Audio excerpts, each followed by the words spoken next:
ఆంధ్ర రాష్ట్రంలో కూటమి పాలన స్టార్ట్ అయ్యి 2 సంవత్సరాలు పూర్తయిన సందర్భంగా అసలు పాలన ఎలా చేరింది ప్రజలకు? పాలనతో ప్రజలు సాటిస్ఫై అయ్యారా? లేదా ప్రభుత్వమే సాటిస్ఫై అయిందా?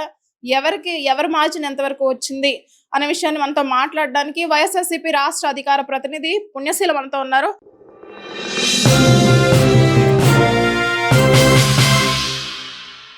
మ్యామ్ చెప్పండి, 2 ఇయర్స్ పాలన ఎలా ఉంది? మీరు ఒక లైన్‌లో చెప్పండి. పేరు గొప్ప ఊరు దిబ్బలాగా ఉందన్నమాట. ఎందుకంటే వీళ్ళు గద్దెనెక్కే టైంలో ఎలక్షన్స్‌లో ఏ రకంగా ఊదరగొట్టారు అంటే, జగన్మోహన్ రెడ్డి గారు ఇచ్చేటటువంటి ఏ పథకాన్ని కూడా మేము ఆపం. అంతకు మించి రెట్టింపుగానే మీకు అందిస్తాం తప్ప, ఇంకేదో కూడా చేస్తామే తప్ప, మిమ్మల్ని ఎక్కడా కూడా మరి ఈ వాలంటీర్ వ్యవస్థ కానీ, సచివాలయ వ్యవస్థ ఆగిపోతుందన్న అధైర్యం కానీ మీరు పడాల్సినటువంటి అవసరత లేదు. జగన్మోహన్ రెడ్డి రాష్ట్రాన్ని విధ్వంసం చేసేస్తున్నాడు అని చెప్పని ఉన్నవి లేనివి కళ్ళబొల్లి కబుర్లన్నీ చెప్పి మరి ప్రజలకి ఏంటంటే మరి జగన్మోహన్ రెడ్డి గారు ఇచ్చే పథకాలు ఎక్కడా ఆగవు, ప్లస్ రెట్టింపిస్తాము అంటే ఏమాత్రం చేసేస్తారో వీళ్ళు. పాపం మరి ఇప్పుడు వెనకాల తోకలాగా పవన్ కళ్యాణ్ గారు కూడా వచ్చారు. ఆయన కూడా మరి ప్రతి ఒక్కళ్ళకి కూడా చంద్రబాబు నాయుడు గారు మేనిఫెస్టోని పట్టుకొని ఇది నెరవేర్చకపోతే మా కాలర్ పట్టుకుని అడగండి అని చెప్పని అంటున్నాడు కదా. మరి ఏ మాత్రం మనందరికీ చేసేస్తారో అని కొంతమేర ప్రజలు బోర్లా పడితే, కొంతమేర ఈవీఎం మహిమ ఏ రకంగా రాష్ట్రాన్ని ఈరోజు రాష్ట్ర ప్రజలు అతలాతకుతలం అయిపోతున్నారో ఆ యొక్క రిజల్ట్ వల్ల మరి రాష్ట్ర ప్రజలంతా కూడా ఈ రోజున కూడైకి వస్తూ ఉన్నారు. ఎందుకు చెప్తా ఉన్నామంటే, మరి ఎలక్షన్ పోలింగ్ టైంలో వచ్చినటువంటి కౌంటింగ్కి, అలాగే కౌంట్ చేసేటటువంటి టైంకి వచ్చినటువంటి ఆ వేరియేషన్ 49 lakhs ఏదైతే ఉందో, మరి ఈ రోజుకి కూడా ప్రశ్నార్థకంగా ఈ కూటమి యొక్క విజయం అనేది డౌట్ఫుల్గానే ఆంధ్ర రాష్ట్ర ప్రజలు ఫీల్ అవటం జరుగుతూ ఉంది. ఎక్కడా కూడా అమ్మ ఈ రోజున మీరు చూస్తే జూన్ 12 ఈ రోజున చంద్రబాబు నాయుడు గారు మరి ప్రమాణ స్వీకారం చేసినటువంటి రోజు.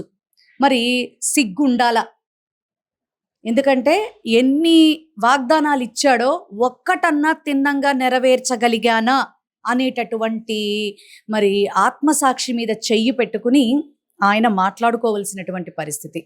ఎక్కడికి వెళ్ళినా అసలు పచ్చి అబద్ధాలు, జగన్మోహన్ రెడ్డి గారిని తిట్టటం. మరి ఈసారి జగన్మోహన్ రెడ్డి గారిని మీరు గనక ఎలక్ట్ చేసుకుంటే మేము మళ్ళీ కిందకి పడిపోతాం, మా జీవితాలు వైకుంఠ పాళ్ళైపోతాయి. నీకంత భయం ఎందుకు వస్తోంది అంటే, గ్రౌండ్ లెవెల్లో కూటమి ప్రభుత్వం లిటరల్లీ ఫెయిల్యూర్ అయ్యింది అన్న విషయం చంద్రబాబు నాయుడు గారికి, పవన్ కళ్యాణ్ గారికి తెలుసు. అంతకుమించి లోకేష్కి కూడా తెలుసు.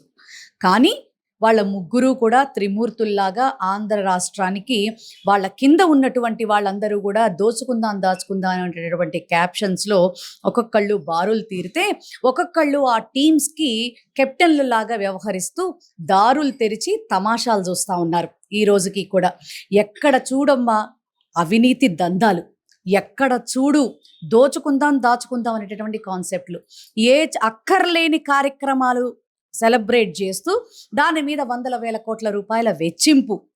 ఒక ఆరోగ్యశ్రీకి బకాయిలు తీర్చడానికి రాష్ట్ర ప్రభుత్వం దగ్గర డబ్బులు లేవు, ఒక ఫీజు రియంబర్స్మెంట్ క్లియర్ చేయడానికి రాష్ట్ర ప్రభుత్వం దగ్గర డబ్బులు లేవు, మెడికల్ కాలేజీలు కట్టడానికి రాష్ట్ర ప్రభుత్వం దగ్గర డబ్బులు లేవు. నిన్నగాక మొన్న స్టీల్ ప్లాంట్ బాధితులకి ఎంతమంది ఉంటారమ్మా? 10 మంది చనిపోయినట్టున్నారు. ఆ 10 మందికి 10 కోట్లు అనౌన్స్ చేయలేకపోయారా? 10 కోట్లు అనౌన్స్ చేయలేకపోయిందా ఈ కూటమి ప్రభుత్వం? ఆనాడు ఎల్జీ పాలిమర్స్ విషయంలో మరి జగన్మోహన్ రెడ్డి గారు స్పాట్లో చనిపోయిన వ్యక్తి కుటుంబాలకి మరి ₹1,00,00,000 ఇవ్వటం జరిగింది. ఆ ₹1,00,00,000కి మరి ఇదే చంద్రబాబు నాయుడు, అదే పవన్ కళ్యాణ్ గారు ఏమని మాట్లాడారంటే, ఈయన గారేమో ₹1,00,00,000 ఇస్తే మనిషి వస్తాడా అని ఈయన, ₹1,00,00,000 ఇంకొంచెం ఇస్తే బాగుండేదేమో ఆలోచించచ్చు కదా జగన్ గారు అని ఆయన చాలా గొప్పగా డప్పాలు చెప్పారు కదా. మరి అలాంటి సిచ్యువేషనే నీ ప్రభుత్వ హయాంలో సంభవిస్తే ఎక్కడ 10 లక్షలు వాళ్ళకి ఏ మూలకి సరిపోతాయని మీరు అనౌన్స్ చేశారు? నిజంగా జగన్మోహన్ రెడ్డి గారు వారం రోజుల్లో కలెక్టర్ గార్ల చేత అక్కడ ఉన్నటువంటి మరి మా ఎంపీలు, ఎమ్మెల్యేలు వాళ్ళందరి సమక్షంలో విత్ ఇన్ 1 వీక్లో వాళ్ళకి చెక్కులు అందించడం జరిగింది. అక్కడ అటువంటి సువర్ణ పాలన ఎక్కడ, ఇలాంటి రాక్షస పాలన ఎక్కడ? సిగ్గుండాలి ఇంకా. మేం వెన్నుపోటుకి 2 ఏళ్ళు అంటూ వీళ్ళు చేసినటువంటి దగాకి, మోసాన్ని మరి ప్రజల ముందుకు తీసుకెళ్తూ, మరి ప్రజల్లో ఉన్నటువంటి ఆ యొక్క కోపావేశాల్ని ప్రభుత్వానికి కనపడేలాగా చేస్తుంటే, ఇప్పటికైనా వాళ్ళకి మంచి చేయడానికి ప్రభుత్వం ఏమన్నా ఆలోచన చేస్తుంది అని మేం ప్రయత్నం చేస్తుంటే, రాక్షస పాలన అంతమైపోయి 2 ఏళ్ళు అంటూ సిగ్గు లేకుండా బ్యానర్లు పట్టుకొని రోడ్ల మీదకి వస్తా ఉన్నారు. ఇది ఎంత దరిద్రమైనటువంటి వ్యవహార శైలో ఈ కూటమి ప్రభుత్వానికే చెల్లుబాటు అయిపోతోంది. వాళ్ళకి భయం మొదలైంది, కౌంట్ డౌన్ కూడా స్టార్ట్ అయిందన్న విషయం వాళ్ళకి అర్థమైంది. కాబట్టే ఎక్కడికి వెళ్ళినా చంద్రబాబు నాయుడు గారు మాకు ఓటేయటం మర్చిపోకండి, మాకు ఓటేయటం మర్చిపోకండి అని, మరి ఇటు చూస్తేనేమో పవన్ కళ్యాణ్ గారు 15 ఏళ్ళు అని డప్పు కొడతా ఉన్నారు.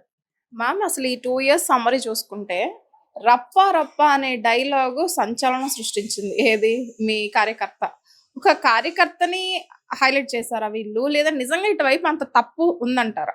అసలు రప్ప రప్ప అనడం, కారు కింద పడడం, సత్యం ఇది ఇవే 2 ఏళ్ళు సమ్మరీగా సాగిపోయింది. ఏమంటారు? నెక్స్ట్ 2 ఇయర్స్ లో ఇలాంటి హైప్ ఇంకేమి ఇస్తారు వాళ్ళకి అవకాశం? మీరు మేము అవకాశం ఇచ్చామని మీరు అనుకుంటున్నారు, కొండను దవ్వి ఎలకను పట్టారని మేం చెప్తా ఉన్నాం. అర్థమవుతుందా మీకు?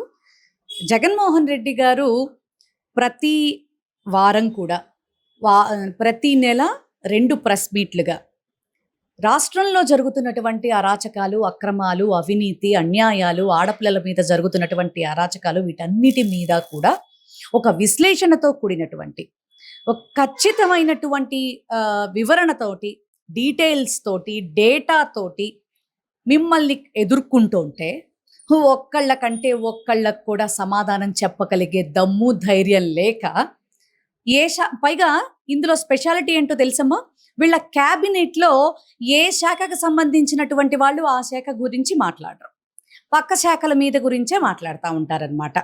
మీరు ఇప్పుడు చూడండి, హోమ్ మినిస్టర్ గారు చూస్తేనేమో డిఎస్సీల గురించి మాట్లాడతారు, ఇండస్ట్రీస్ గురించి మాట్లాడతారు. అలాగే మరి విద్యాశాఖ గురించి మాట్లాడవలసినటువంటి లోకేష్ గారేమో ఇండస్ట్రీస్ తీసుకొచ్చేటటువంటి ప్రయత్నంలో ఉంటారు. అలాగే ముఖ్యమంత్రి గారు చూస్తేనేమో అసలు ఆయన ఏం మాట్లాడతారో కూడా ఆయనకే తెలీదు. ఇక మన గౌరవ శ్రీమాన్ పవన్ కళ్యాణ్ గారు, డిప్యూటీ సీఎం గారు ఎక్కడికి వెళ్ళినా ఏదో ఏదో ఉంటుంది, విగ్రహ పుష్టి నైవేద్య నష్టి అనేటటువంటి సామెత ఉంటుందమ్మా. వెళ్ళడానికి వెళ్తారంతే. నాకు దీని మీద అవగాహన లేదు, దాన్ని చేయగల సమర్థత లేదు, నేను ఎందుకు వచ్చానంటే జగన్మోహన్ రెడ్డి గారిని తిట్టడానికి అని పచ్చిగా ప్రజల ముందు ఒప్పుకుంటూ తన్ని తాను దిగజారు చేసుకోవటానికి మీడియా ముందుకు వస్తూ ఉంటారనమాట. ఇది కూటమి ధర్మంగా సాగిపోతా ఉన్నటువంటి పరిస్థితి.